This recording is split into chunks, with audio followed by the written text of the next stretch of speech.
passionate income, to wrap all this up and to punctuate it, is where you figure out how to build a business around your life, not your life around your business.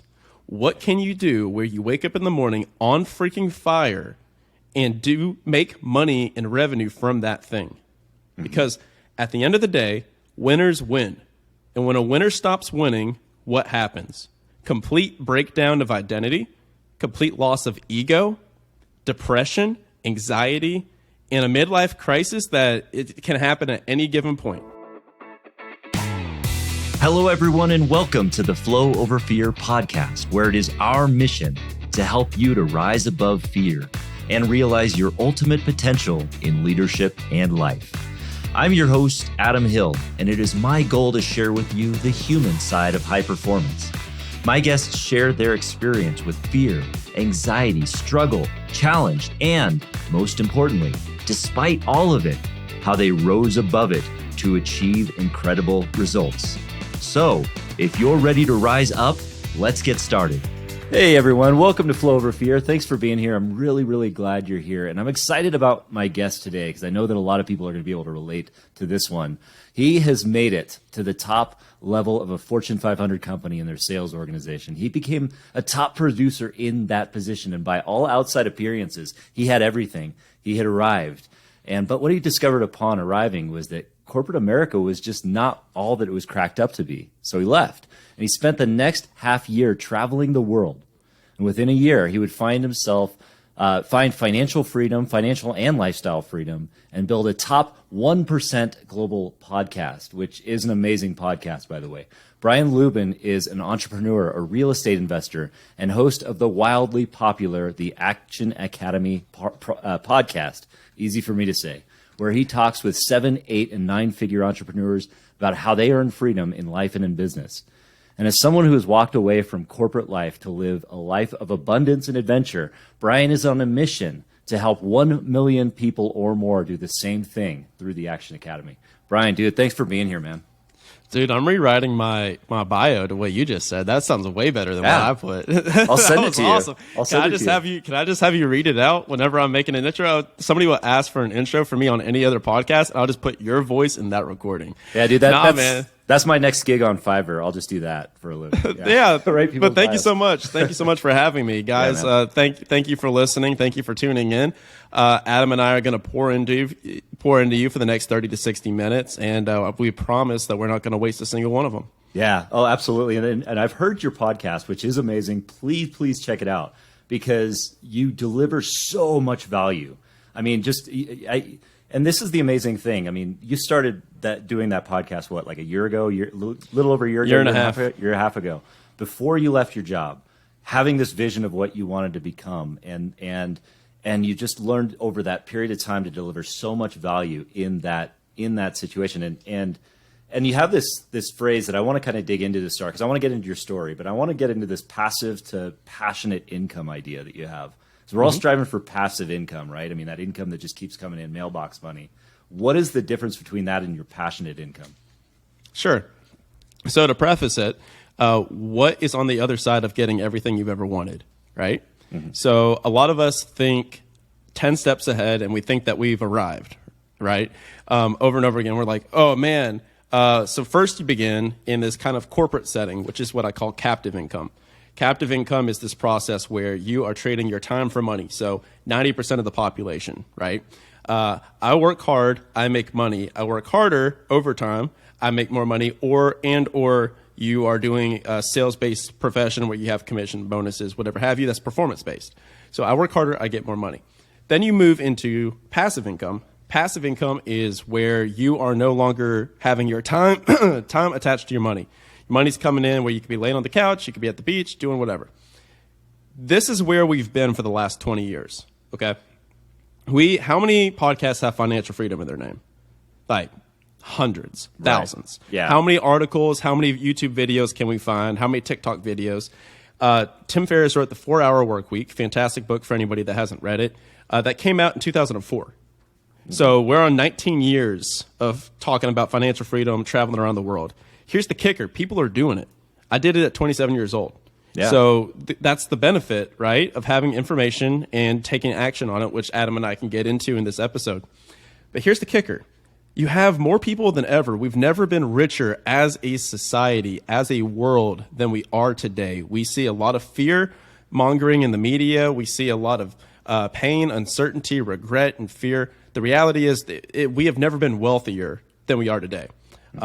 We have assets. We have never had more information. We have more information in our pocket than the president of the United States had in the 1990s. Okay? So we all have all the tools that we need to be successful. And a lot of us have achieved, quote unquote, financial freedom, which is you have enough money coming in through investments to where you no longer have to work. Your expenses are covered from your investments. So everyone's goal in life is to go lay on a beach in Mykonos, lay on a beach in Hawaii and just say, kick back, put their hands behind their head and say, I made it. This is it, baby. This is living. Right. Here's the kicker. What happens next? You've got a lot of life to live, buddy. Okay, Yeah. You did it. Congratulations. Now what? After 2 weeks or 3 weeks on that beach, you're going to be hungover and sunburnt, my friend. And you're going to start asking yourself, who the hell am I? Who have I become? And what's next?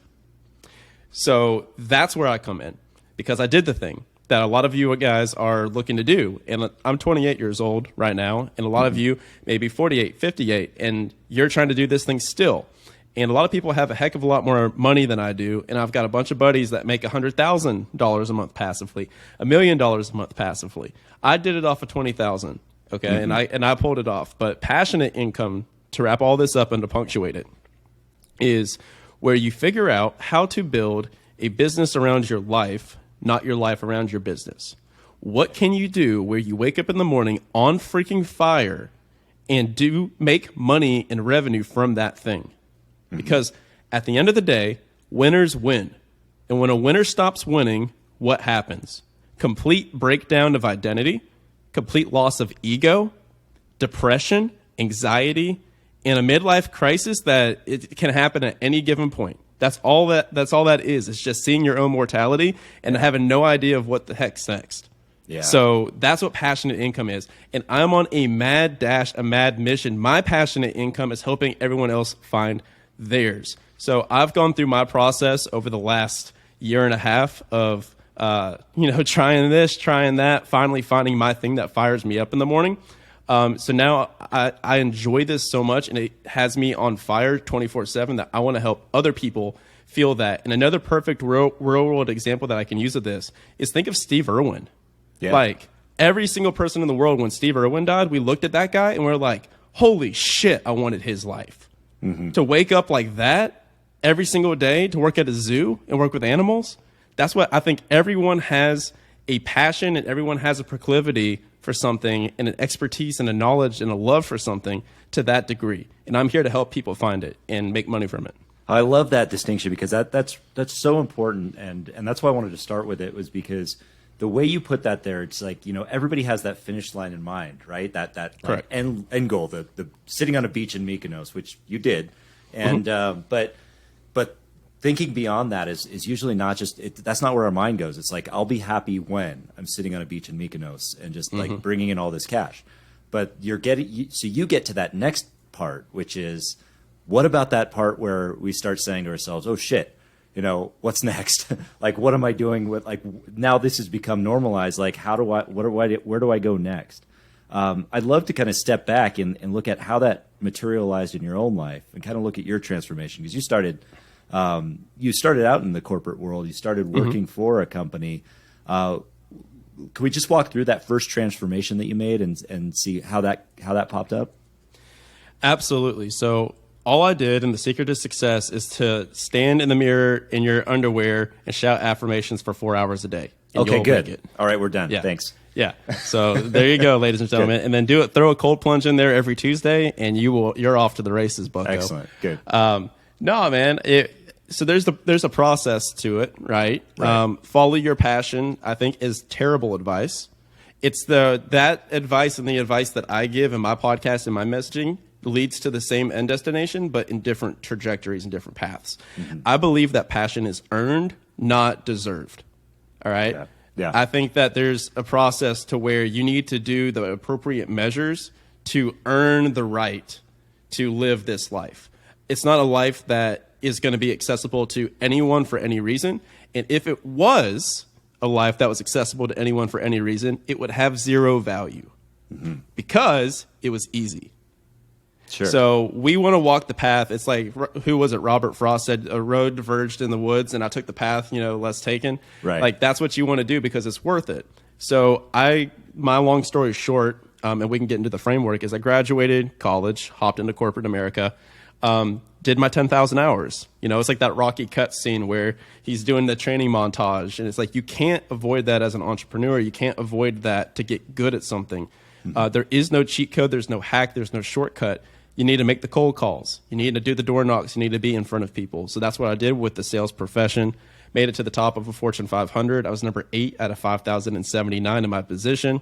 Had a trophy case full of awards, Rep of the Year, Rookie of the Year, $250,000 at 23, 24, 25. I'm on top of the world. Climbed the mountain, realized it was the wrong mountain, right? And I was like, uh-oh. What now, right? And so my long story short is I started investing in real estate. We can dive into all of this and dissect this, but I started investing in real estate, got a couple of properties, single-family homes in Atlanta, Georgia, north in the suburbs, and that laid my foundation for me to build the rest of my life on top of. You start with the unsexy stuff, and the unsexy stuff earns you the ability to start having fun. Good. Right? Man, so glad you said that about the unsexy stuff. And sorry if I cut you off, but that is so huge because we're immersed with stuff like David Goggins, like running stuff and say, stay hard, do all this kind of stuff. And he's cool, man. I love They don't David know Goggins. me, son. Right. I love that. And I mean, but really like growth achievement for 99% of us is totally unsexy. It's just unsexy. It's constantly, going through the failure after failure to grow into that success. So correct. I'm so glad he said that. And so you did the affirmations in your underwear. You jumped in the cold plunge. You bought two homes in Atlanta, Georgia, and you were done, financially free, beach in Mykonos. No, not at all. Not at all. So here's advice that I always give. So it's a 4-step framework, and it's advice that I give to help people accelerate, because what people tend to do is they try to passive income their way to freedom, right? And in GoBundance, we call this horizontal income because you can make money while you're laying on the couch or laying on bed. And then you become what's called a 100%er, where 100% of your expenses are covered by your passive income. For people that have a lot of money and they're making good money, this is a very intimidating task to take on. Right. It's a mountain that's very intimidating to climb. How do I replace $250,000 in passive income, right? Especially in any discernible short-term to mid-term time frame. And so my salary was about $70,000, 65, 70,000. All the rest was in commission and bonuses. So first thing first, before we get in the car, before we start driving down the highway, the financial freedom, interstate, what we want to do is we need to figure out where the hell we're trying to go. And nobody does that. Nobody talks about that. We talk about the vehicles, right? So we talk about Airbnb, multifamily, mobile home parks, laundromats, cash flow businesses, syndications, all these different strategies, but we don't actually have an end destination. So a lot of us are just kind of passive incoming our way to more passive income for no reason. We don't actually know where we're heading. So it's the equivalent of being in a highway and you're sitting in the car and you're mashing the gas and you're going 100 miles an hour until your engine starts to give out nonstop. What does your engine giving out look like? It looks like divorce. It looks like cancer. It looks like sickness. It looks like depression. It looks like anxiety. How many times are we seeing this? More often than not. I think you show me somebody that is healthy, without anxiety, without depression, like that person is the minority today.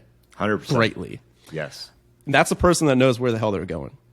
Or they know like they've got their path.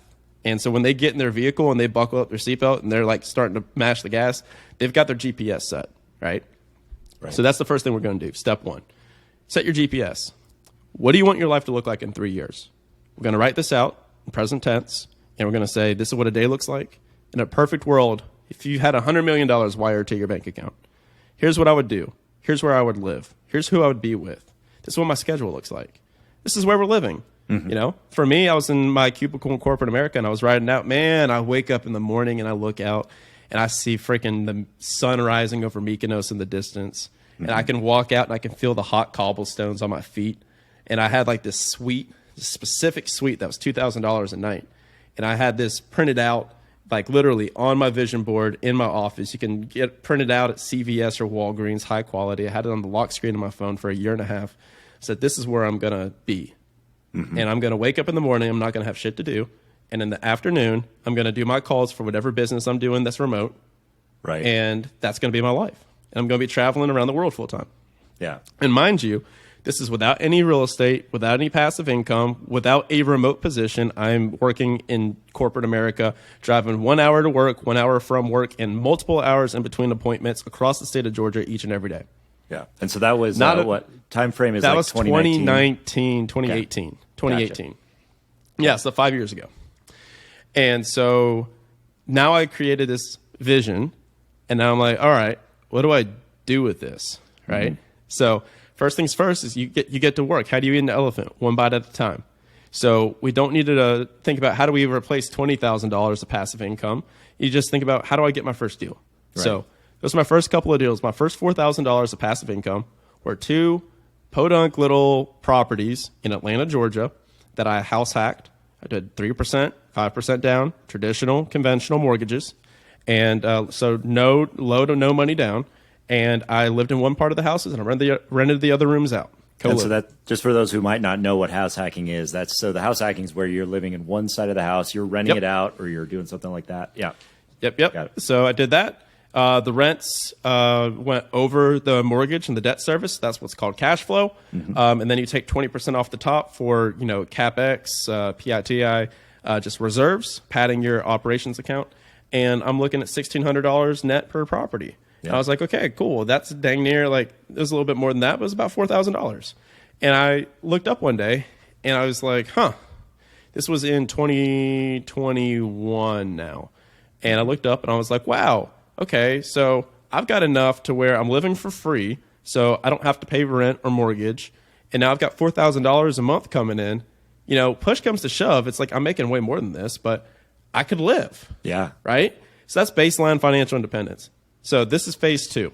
You're going to build your financial foundation. This is where you are going to have all of your fixed expenses covered. That's all that matters. You want to have your living expenses. You want to be able to eat. Roof over your head, and you can eat, and you can do your normal stuff. Fixed expenses covered. Sweet. Heck yeah. Now we're cooking. Now we can start swinging for the fences. So once that happens, then you go into phase 3, which now you're going to pour all of your the rest of your income, dispensable income, disposable income, on masterminds, coaches, building and producing high-quality networks, communities, and income-producing skills. So all of your discretionary income. All of it, man. So now I'm like, okay, now I could save money even easier, right? So I start pouring money into everything that I can find. Mindset coaches, masterminds, GoBundance, $10,000 a year at the time. I'm like, holy crap. How do I afford this? How do I get in this room? So now I did the math. Like, I remember my taxes. I spent $37,000 that year on personal development, going to the Tony Robbins seminars, joining these different groups, hiring the coaches. Man, it's intimidating. Yeah. And that was my worst performing sales year as well, because then I left my job and I transferred to another job, another company that I thought would help me make even more money so I could leave even faster and buy more real estate. So I basically spent every dollar I had on personal development and coaching. Now let me ask, can I go on. I just wanted to ask that there, because when you said you mentioned you had this vision that you created, that was step 1, to getting to where you want to. But what was the drive that you wanted to get out, or was the drive that you were moving towards something? Because I've heard both. That that's very important. Yeah, that's an important distinction. So you tend to get what you focus on the most, right? Yeah. So most people, what they do wrong is they focus on, I hate my job, I hate my boss, I hate my life, I hate my body, I hate every day that I wake up, and I hate traffic. I hate my relationship. And they think of everything that's wrong. And then what happens is you have this thing in your brain called your reticular activating system, and it starts firing off, and you start noticing those things more and more. So you get what you focus on, like what you think becomes reality. So it's very important to not escape your 9 to 5. You want to run towards a grander vision of where you're heading to. Yeah. Right? So that's all my mind was on, was thinking about this trip. How is it going to feel when I'm on the plane? How does it feel when I'm walking out every morning? I was making fun of the affirmations, but I visualized it every morning. It wasn't anything sexy, 5-10 minutes. I'm just like, in my head, I'm like, whoa, like, how cool would that be? How's that going to feel? Right? Yeah. And so that's a very important distinction. You don't want to run away from something with a lot of animosity and FU in your system. You want to run towards something with a lot of grace, humility, and love in your heart. Because if we're going to have the universe work for us in any given way, man, you gotta be in flow, like the 50% of the name of the podcast, right? Heck yeah. Yeah, peak state, as Tony Robbins would call it. Right. Yeah. So, speaking of flow, man, so we fast forward to 2021, and it's November, and I'm now coming out of a state of fear for the last 6 months. Now, remember, I still got this vision, but I have no idea how I'm actually going to pull it off. And I've got a mindset coach, and I'm talking to him about it, and I'm like, man, like, this is the lowest I've ever been. This is rock bottom for me. I was like, dude, like I can't figure it out. Like, I'd crawled back defeated to my previous position in my previous company, and I was just like, man, software chewed me up and spit me out. Now I'm back doing what I was doing before. And now I'm kind of like the return of the prodigal son. I was like, but now what? Yeah. My ego was in pieces, and I was like, so how many multifamily units do I need to get to build $15,000 of passive income so I can go do this trip around the world in 5 years? Right? Right. That was the goal. My coach asked me a question that changed my life. The question is this. That's a great goal, Brian. How would we do that in 6 months? I said, what? Say, well, let's play a game. If we could pull it off in 6 months, how would we do it? I was like, dude, that's impossible. Well, we can't do that in 6 months. What are you talking about, dude? I don't even know how the hell to do that in 5 years. And he goes, but if you had to guess, gun to your head. And I was just like, dude, well, you can't make that passively. Right. He's like, okay, well, keep going. Then what? And I was like, well, I guess you could generate it, but not passively. And he goes, is passive income the answer? And I was like, holy shit. I guess not. I was like, dude, honestly, if I could just figure out how to make $15,000 extra a month while traveling, that would do it. Yeah. And my coach was like, bingo, that's our new goal. We're asking the wrong question. Let's stop asking, how do we create this passive income? Let's start asking, how can we build remote, scalable income working for and with people you know, like, and trust? Yeah. That you can do that's super fun while you travel. And this was the beginnings of passionate income for me. That's so fascinating. Yeah. And so know how? Yeah, go on. Yeah, I was going to say, can you kind of dive into that idea a little bit more about the active, continuous income that you're kind of generating there? Because there's some importance there that's distinguishing it from passive income. Correct. Yeah, that might because passive income is like, okay, I need to buy, how many millions of dollars of real estate do you need to provide you with that much passive income? A lot. Yeah. Probably $20-30 million of real estate to give you that. So I was just like, what the heck, man? I'm in over my gourd here. Like, I can't figure this out.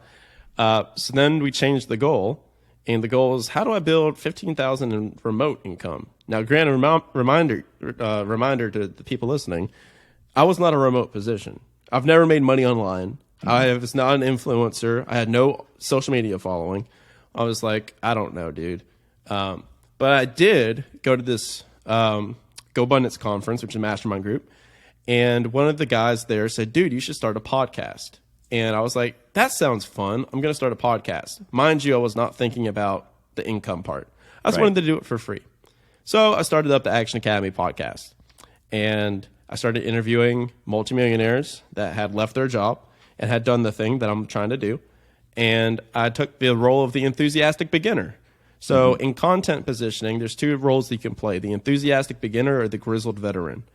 So I play the role of the enthusiastic beginner. I don't know what I don't know, and I'm going to bring in smart people that do. And so that's what I did each and every week, and it started taking off.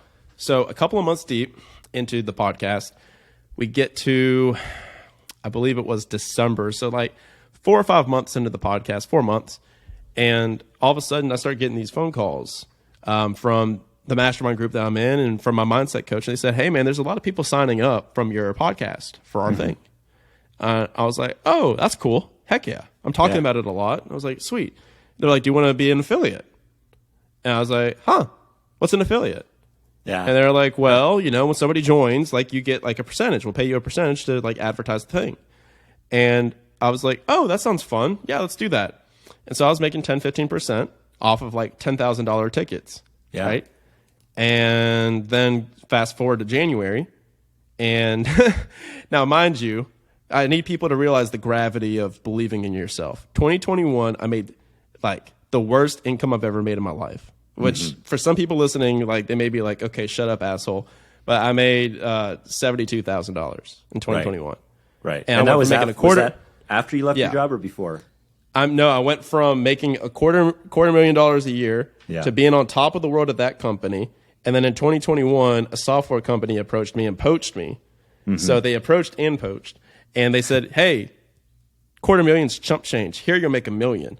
Come up to the majors. You're already killing it. You're knocking home runs in the minors. Come to the majors. Yeah. I lasted 4 months of that company before quitting on a Wednesday. I was like, this is miserable. I hate this. And then I ended up crawling back to the old company halfway through the year in 2021.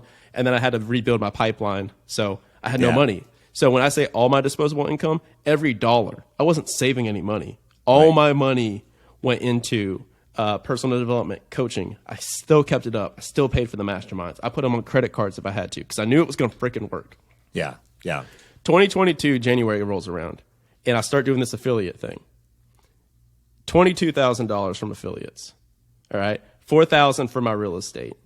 Another $28,000 from my company because now I'm back to wheeling and dealing and doing what I know best, right? Right. I'm like, dude, this is like $60,000, $70,000 I just made. I just made as much money in the month of January the following year that I did previously that entire year. That's incredible. I'm like, yeah, showtime. Let's rock. And I mashed the gas, baby. And so then the next month I made 70. And then the next month I made 60. And I saved up every dollar, and I saved up 6 months in emergency reserves. And I made sure that this was going to last. And I said, you know what? F it. I've got 6 months of runway. I'm quitting in March. And so March 17th, 2022, I put in my notice, and I said, I'm out of here. And then July 6th, I hopped on my one-way flight, and I traveled around the world for 7 months. That's incredible. So, and by the way, happy anniversary, because at least the Thank you. Yeah, it's a little over a year. Later. Yeah, that's awesome, man. And so, so a little over a year since leaving your job, you've now lost all that passive income. You've lost everything. Everything's going terrible, right? Dude, the fact that I'm not bankrupt right now is impressive. No way. I tried my hardest, man. I really did. When I say I traveled, like people need to know, like I was not backpacking. Like it was not like I'm not a frugal guy. Yeah. Okay. Yeah. Like I was like, okay, I'm spending a month in Mykonos, like spending a month in the Greek islands with my girlfriend that I was paying for at the time. So 2 people, Mykonos, Santorini.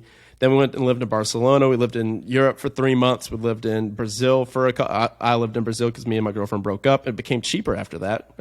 Science, math, yeah. So then in Brazil, Latin America for a couple of months. Then I went to Singapore, which was once again expensive. So I ended up spending to the tune of $64,000 for all the travel at the end of it. So about $8,000 a month. So I pulled it off, man, and that's where my new business was born.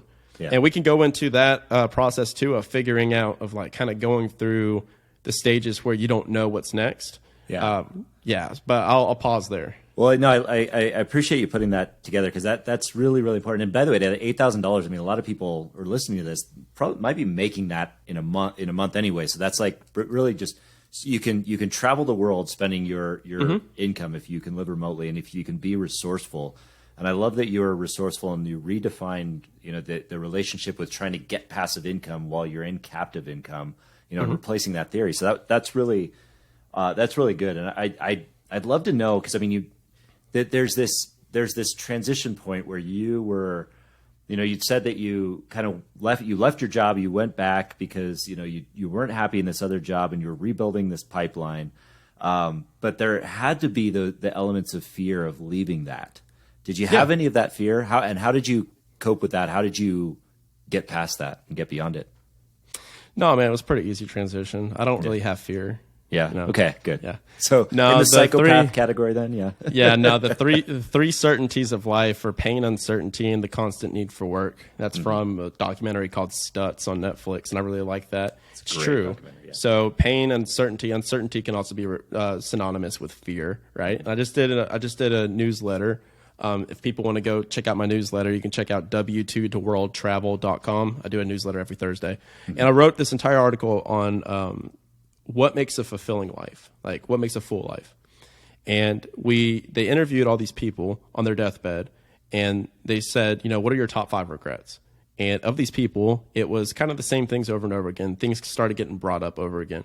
And it was, I wish I would have expressed myself more, been true to me. I wish I wouldn't have lived for other people, and done what they want to do, done what my parents wanted me to do, what my spouse wanted me to do. I was never did things for me. I wish I would have traveled more. I wish I would have spoke my mind. So it was all these regrets that were, of omission rather than things that I did that I shouldn't have done, right? It was more so, here's all the stuff I didn't do that I wish I would have.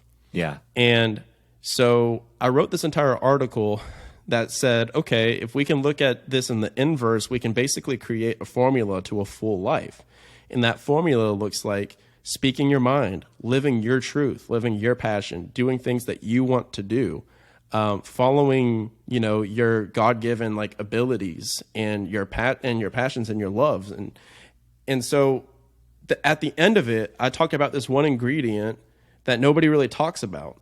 And in the 3 things that we're never going to get rid of, pain, uncertainty, and the constant need for work, fear is one of them. So I'm like, if we're never going to get rid of fear, which is half of this podcast, isn't that a key to a full life? Yeah. And so that was my punchline, is I all of a sudden, through my journey here, leaving my job was the scariest thing I've ever done in my life. I had fear to the point where I was almost hospitalized 3 times with panic attacks. Wow. Over and over and over again, to where, I don't know if you guys have had one, but it's where you literally have the symptoms of a heart attack. Your body goes numb. Yeah, you have tingles and all this stuff, and you're like, I can't breathe.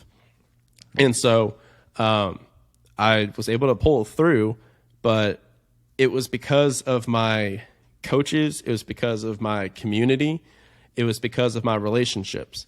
And that's why phase 3 of that, 4-step framework is community driven.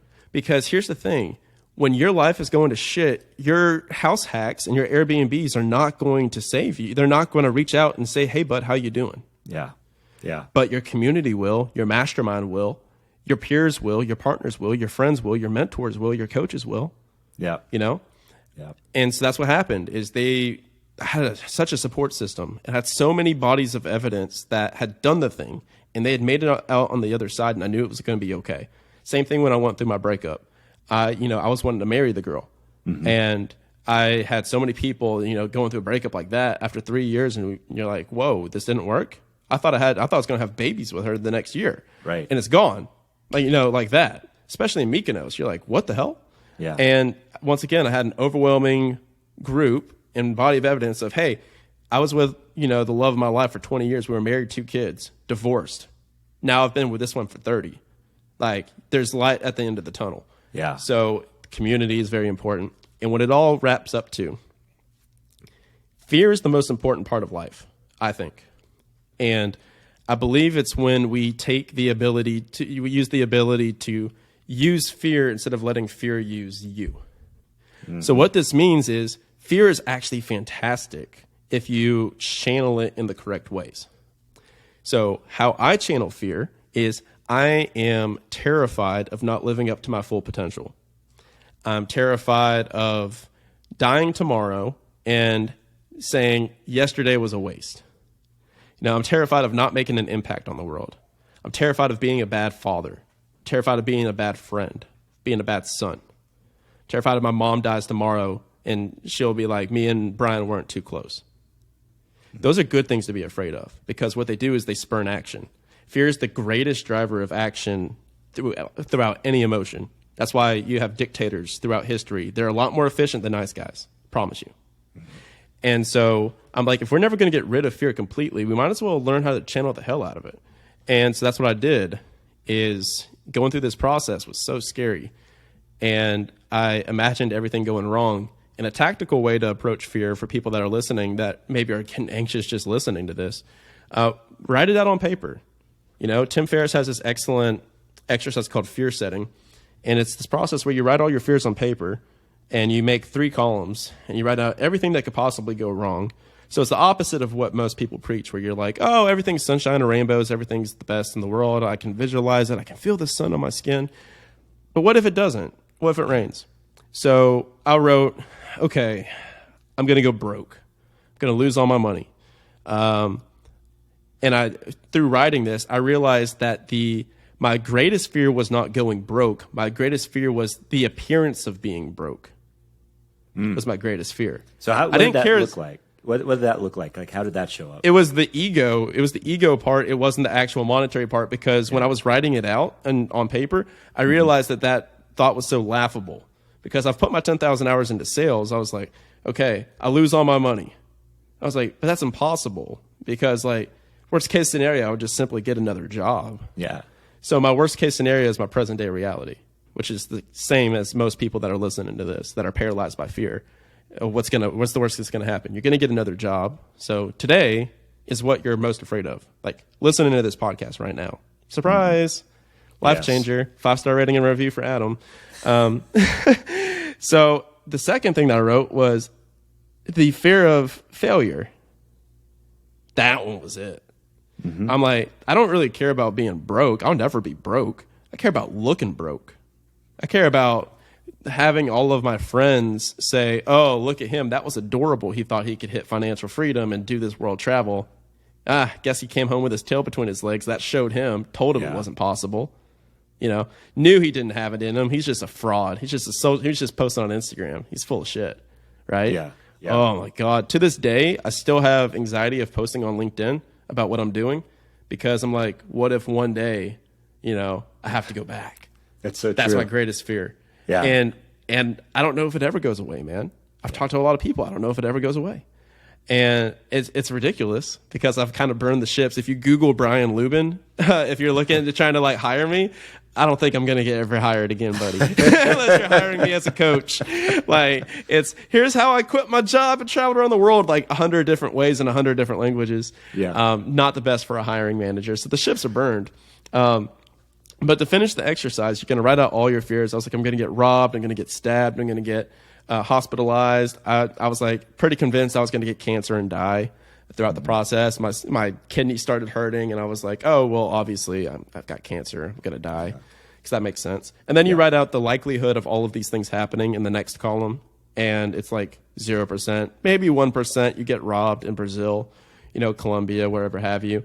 And then in the third column, you're going to write out, what are you going to do when that thing happens? So if that thing were to happen, what would you do? I was like, if I were to lose all my money, I would literally just come home. I'd put the flight on a credit card. I would come home. If I lost my houses and my houses erupted in flames while I was traveling, then I would just go back to my mom's basement, and figure it out. Right. And then all these other things, you just start writing out, what would you do? So now you're looking at this piece of paper, and it's got all your worst fears, the likelihood of them happening, and then what you're going to do if they were to happen. And you're like, oh, I've got this.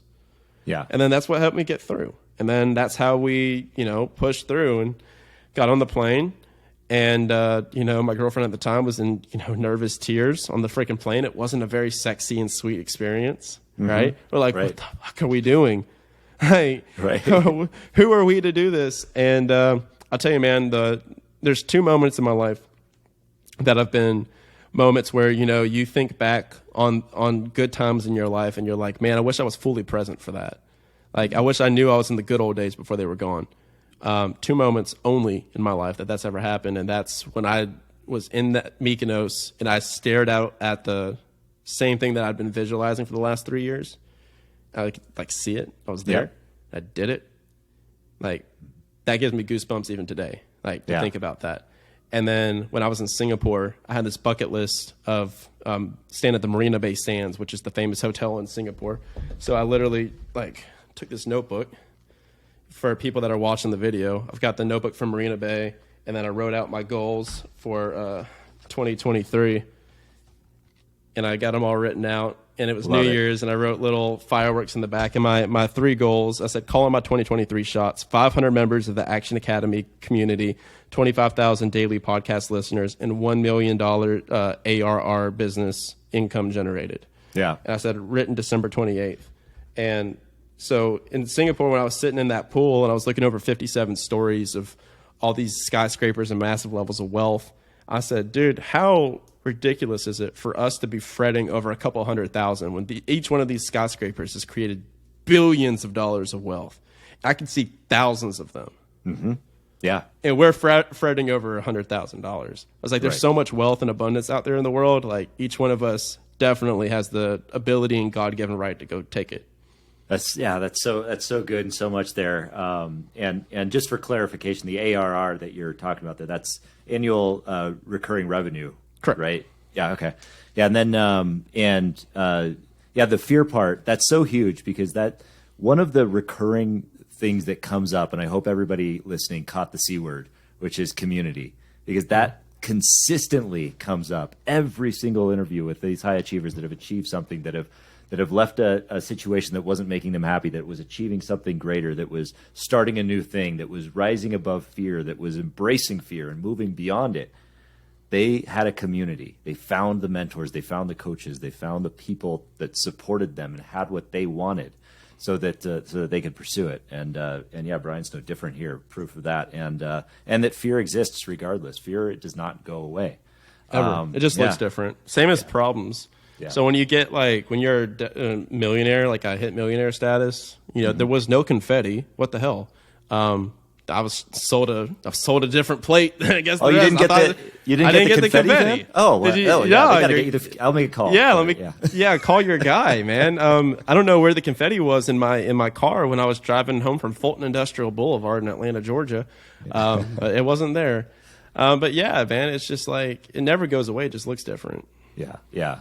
So so a lot of those goals, you're starting to, from outside appearances, and I've been kind of a fly on the wall of your success over the last year, just watching from the sidelines, which has been incredible. I've loved it because it's just like, all right, this guy's doing the deal. He's doing the work. He's walking the walk of what everybody's saying, what everybody's talking about, and he's in it now. And I've seen your success just by doing exactly what you say you're going to do and having this absolute focus. Has it all been, throughout the course of this last year? What kind of setbacks have you run into, and what have you learned that have made you stronger? Yeah, setback number 1: business books it's adorable to read business books before you own a business. It was so cute. Like, I want to go back and pinch my little cheeks and say, "Oh, look at you! Yeah. You're reading Profit First and Traction before you own a business." Oh, right. And that's not a slight to anybody. It kind of is. It kind of is, guys. But no, we all think that like information is the answer, and we're all like, "I'm going to read a book a week." Like, I'm so well read. It doesn't mean anything until you have like a frame of reference to apply it to.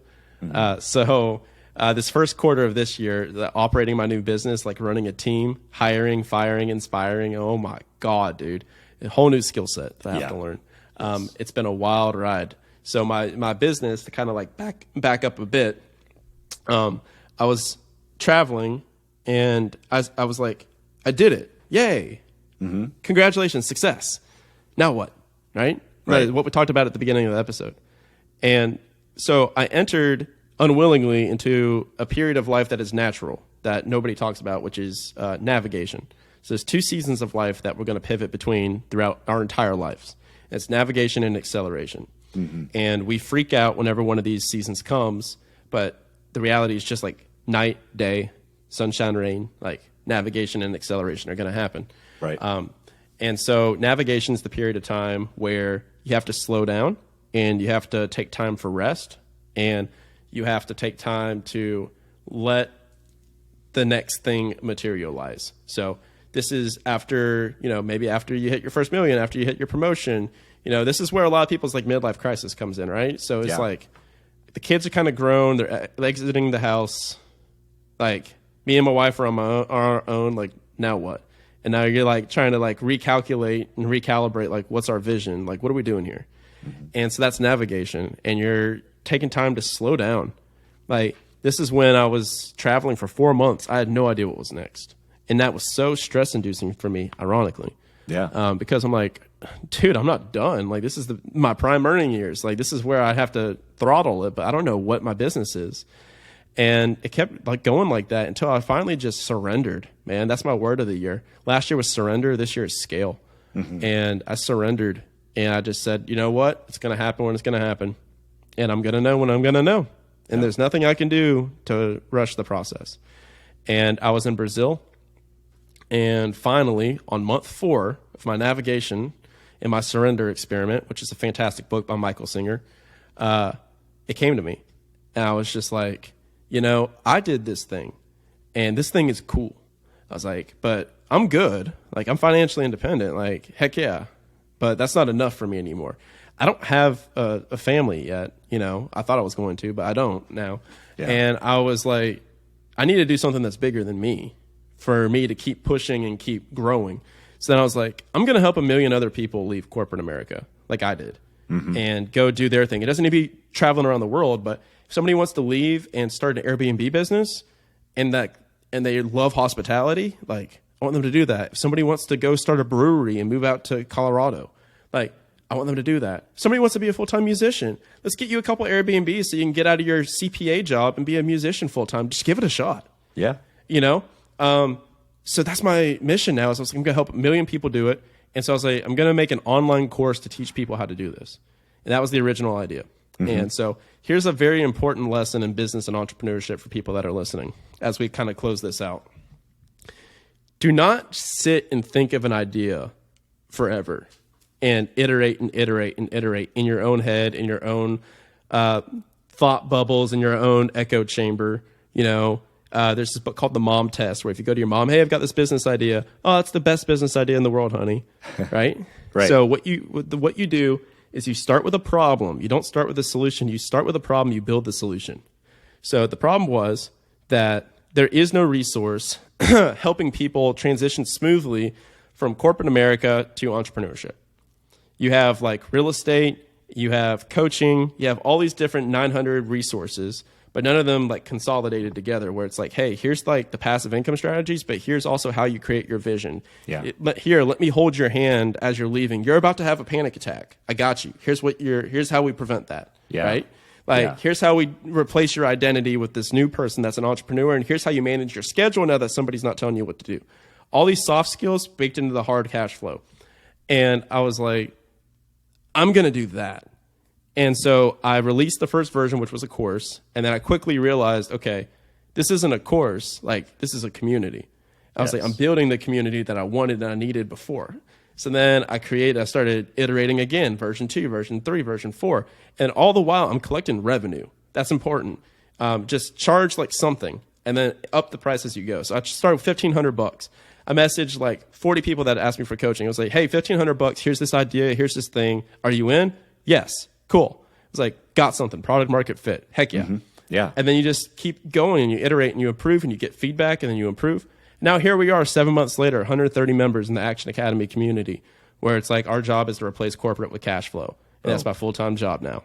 Yeah. And you're only awesome. 3 months or 4 months in to that 500 person goal. So, I mean, it's like you're on your way to that. I mean, geez, that's incredible.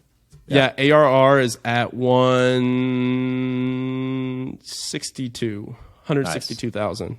That's incredible. Right now.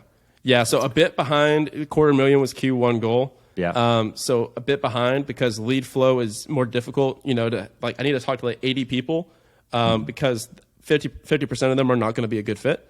Yeah. So that's another thing that we determined is now 6 months in, we're not the group that helps people buy their first rental property. We learned that.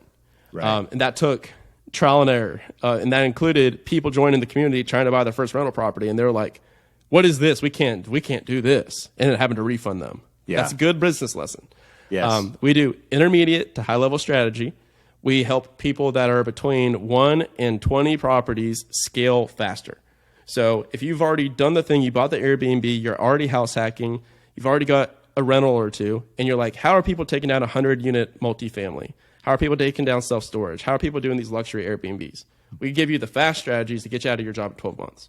That's our focus, and that's who we thrive in helping. And now I finally learned that after much trial and error.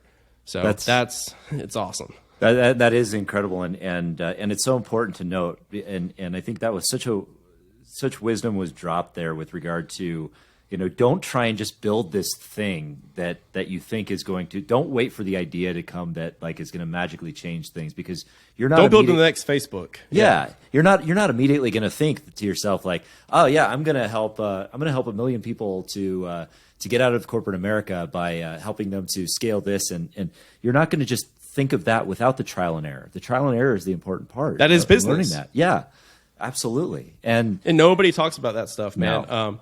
No. Peter Thiel has an excellent book on the 0 to 1. Yeah. It's called the MVP, the minimum viable product. And so you just keep releasing these products. But the thing is, when somebody tells you that you're doing something wrong, you have to listen. That's the hard part. Because your ego flares up, and you have to take a 10-minute pause whenever you get a negative comment. And you're like, okay, this is what you asked for. Okay, don't take it personally. They already paid you money. It's not personal. They're telling you a problem with your business. And then you have to address it and then iterate and fix it. So, there's through the process, the newer people are like, hey, we need more, we don't know what you're talking about here. We just want to know, how do you buy your first house hack? And I was just like, it felt so heavy to me to teach that, but there's so many people that love teaching that stuff. Yeah. And I'm like, I don't want to teach this stuff. So now I funneled them to another course, another community that specializes in them. And I've got my avatar to where my person that I love helping is who I lovingly categorize as gunpowder. That's who I want to help. I want to help gunpowder, man, because gunpowder is just sitting ready for a spark. And as soon as you give it that spark, the gunpowder explodes. Yeah. And that spark is like that one relationship, that one connection, that one webinar, that one idea, that one call that they heard on Airbnb, and they're like, oh my God, this is the best thing ever. I'm going to go do everything I can to go get an Airbnb this week. Yeah. That's who I want in the group. And that's who thrives. And that's who we have. I love that. I love that avatar persona that you have there, because I've always learned, find your avatar and name him. Me 3 years ago. Yeah. I think Rory Vaden says you're perfectly positioned to help the person you once were, and so latching onto that. But I love the name that you actually title it Gunpowder, because that's more powerful than Steve. Yeah, because that's gunpowder, man. Yeah. There's this girl. There's this woman named Caitlin who joined. She's stay-at-home mom. Her husband's in the military. They've got a house. So far, within beginning the group, she's taken down a quad. So she brought down a fourplex that she's going to do MTR strategy, which should cash flow $3,000 net per month in one deal. Yeah. Now, mind you, it's $3,000 a year to be in Action Academy. She just built $3,000 of cash flow in one deal in the first couple of months, and now she's under contract on a $1.3 million self-storage. That's incredible. Gunpowder.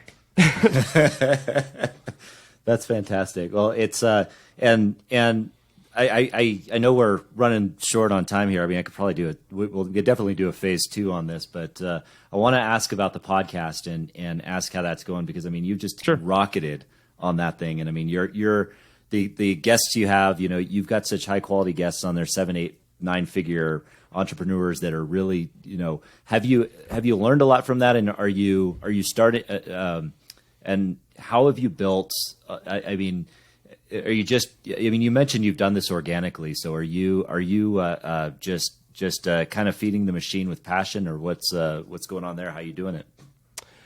So, the best way to accomplish a goal is to be the type of person that accomplishes goals, right? Mm-hmm. Yeah. So instead of I'm going to work out 700 times over the next 2 years, you just become the person that works out. So I've done a daily podcast since traveling. So when I left, and that's why I get so upset with people that are like, I don't have time to podcast. I'm like, my brother in Christ. I was traveling around 6 different time zones that were 7 hours ahead, 8 hours, 12 hours, 13 hours ahead. I was always bouncing between time zones. And every single day I made a podcast. Mm-hmm. So I do 5 a week, and starting from last June when I started traveling. And so now it's part of my identity. I've got so many in a row, I'm not going to miss now. Yeah. There's been mornings where I've been drunk and I had to wake up at 1 a.m. in a cold sweat and run to my computer because I was like, almost forgot. Today's not the day. Because right now I'm at like episode 210 in a row or something. Yeah. Like I'm not going to miss that trend. So right now, it's organic. We're growing. We're about 50,000 downloads a month, growing that fast. So one of my huge KPIs is being on other podcasts. So hopefully you guys enjoyed. If you're still listening, I'm assuming you enjoyed and would enjoy my podcast. So this is the big thing I do. I'm on 3 guest podcasts a week. So yeah, man, it's my entire life's passion. And now it's just become something that's so ingrained with what I do every day that I forget how much value I'm bringing to people through the show, because it's just something I do. Like I wake up, I go talk to my community. I build my community in a podcast. That's what I do.